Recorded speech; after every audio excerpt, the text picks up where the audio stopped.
Hey, what's up, good people? So I'm back on my strength coach stuff. That's why I'm in a polo, so don't mind that. I just got off work and just wanted to rush and get some things tuned on my bow before I went and picked up my daughter and got back on my daddy stuff. But beyond the point, checking back in with you guys in regards to some tuning issues, concerns, questions, things that I'm trying to figure out. So if you have any thoughts on the topic of hold and aiming and getting a perfect bullet hole, let me know. I'm in this video, I'm definitely going to touch on my own thoughts and how they relate to D-loop as well as your arrow rest adjustments. But again, let me know what your thoughts are on the topic. If that sounds interesting to you, stick around.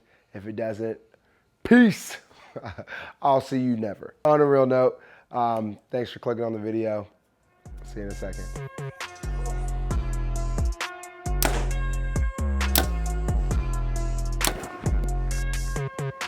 Hey, what's up, good people? I am in a corner of my house. Forgive that. As I said, I was shooting and I've been trying to get my bow tuned and just got off work. Cue the polo that is what is. But at the end of the day, the main focus is trying to figure out what aiming and holding means and what I think they mean and how they relate to your actual tuning. So a lot of people will say, don't move your arrow rest, get it to center shot and leave it be. But then, especially on the Epsilon, I've noticed that there's a lot of micro tuning. And at the bottom of it, you notice there's two screws. There's one screw that actually adjusts the pitch of your actual arrow rest. And so for me, I'm trying to figure out, well, why would that be the case? Why is that there? Obviously, if they put it there, it's there for a reason. And I think more than just arrow clearance. And then you have, obviously, adjustments that you can make to get your bullet hole. Also, your D-loop. A lot of people, and it's really, really short right now. Don't mind my small D-loop. But a lot of people will say, all right, well, move your D-loop up and down to get your bow to shoot correctly. I'm starting to grasp this idea of tuning, but again, I think you can chase your tail if you're not careful. So at the end of the day, which one matters most? Which one do you put at the highest priority? Hey, before I kept on going in the video, I wanted to take a quick stop and say this is all 100% personal preference. I simply in this video wanted to explain how my D-loop location affects my own personal hold in regards to the grip and the way the grip feels in my hand and the way that I personally enjoy it. Again, this is not a one-size-fits-all. It is totally based on the individual and the bow that they are shooting. What I am starting to feel, if you'll run this experiment, I'm actually gonna take this arrow out because I was just shooting, I was about to take a shot, but I wanna run this experiment with you. So if you have your bow, grab it, pause it, or whatever, think about doing it later, but trying to figure out what's the importance of moving the D-loop up and down, other than just running straight through the burger hole. A lot of people would say, yeah, my Matthews likes to shoot, like a Matthews bow is a separate entity, but like it likes to shoot burger hole or higher, like the arrow running through, not just center shot, but a little bit high. And I can never figure out why that was. Like, what are they talking about? Okay, are they saying to get a bullet hole? Well, I can adjust my arrow rest up or down to get a bullet hole to actually shoot in the direction I want to shoot. So again, why are we worried about D-loop? So I'm still playing with this idea in my head along the way, so I'm kind of giving you guys a story.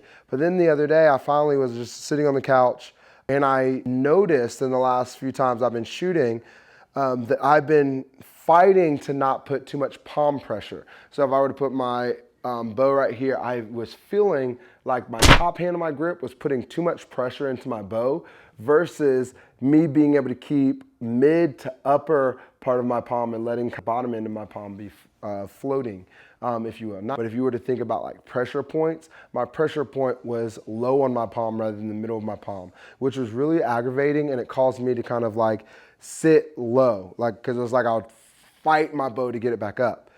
So that's when I started playing with my D-loop. This is not a solution. I haven't found out all the keys to the treasure box, but I put my bow in my hand and I pulled one time on the bottom of my D-loop. And I wanted to feel what that did to my grip. I don't know why I did this, but for some reason it made me want to do it. So I pulled on the bottom of my D-loop, if you guys can see that. And I just pull, pull, pull. And then the next thing I did was pull directly through the middle, and I started feeling where that was pulling.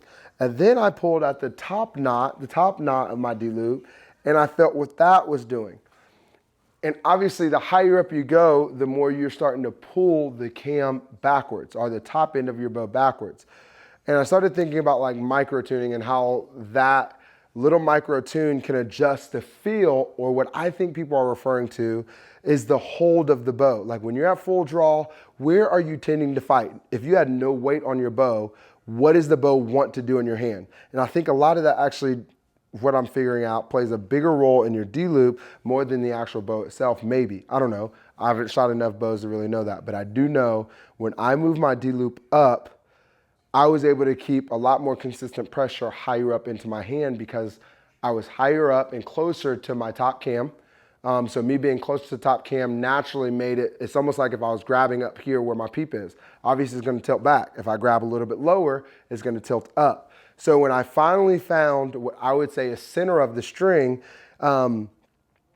which is me figuring out where my finger naturally wanted to pull, I have come to the conclusion that I feel like I should be tuning around that point, because if that's the center point that feels the most comfortable in my hand while I'm shooting, then I will adjust and micro tune the crap out of my rest to make sure that that is my center in regards to my elevation up and down. Now, I'm not saying get out a center shot of left and right, but I'm saying let that be the determining factor for me. That's what I'm going to do. Let that be the determining factor of my elevation of my arrow rest and where my bow shoots through the actual burger hole. If I'm thinking about that right, let me know. If I'm thinking about it wrong, let me know. Again, I'm just trying to figure out this archery thing from trial and error, and I've just been tired of feeling like I'm fighting my bow, especially when I have it at 70. I actually changed the mods to the 60 pound at 70% let off, and I like that, feels good. I just don't like shooting that at distance, but at the time I was just trying to get the feel for the bow. And so I just wanted to feel what was going on a little bit easier, and that kind of helped me. Whether it's the right way to do it or not, obviously me tuning at 60 pounds is gonna be different at 70. That's not lost on me. But it's one of those things I've been experimenting with. Let me know how you guys go about your tuning, those that are tuning. And let me know how your shop is doing it if you don't do it. If that's even a conversation. I know some of the shops I've dealt with, they just kind of throw it on there, say center shot, and then you're gonna be good to go because that's the way the bow is supposed to be shot. But I think there's more to it, and I think that there's a reason why some of those top guys are winning and we are just staying somewhat average. So again, I'm just trying to level up my game, and maybe I'm thinking about it wrong, but I don't think I am. But always willing to be wrong. But yeah, thanks for sticking around, and remember to be better. Hopefully this tip comes in handy and is helping somebody else be better. I'm still figuring it out. That was just the other night, but I can tell you this, it feels so much better in my hand. But remember, be better, be great. See ya. Peace.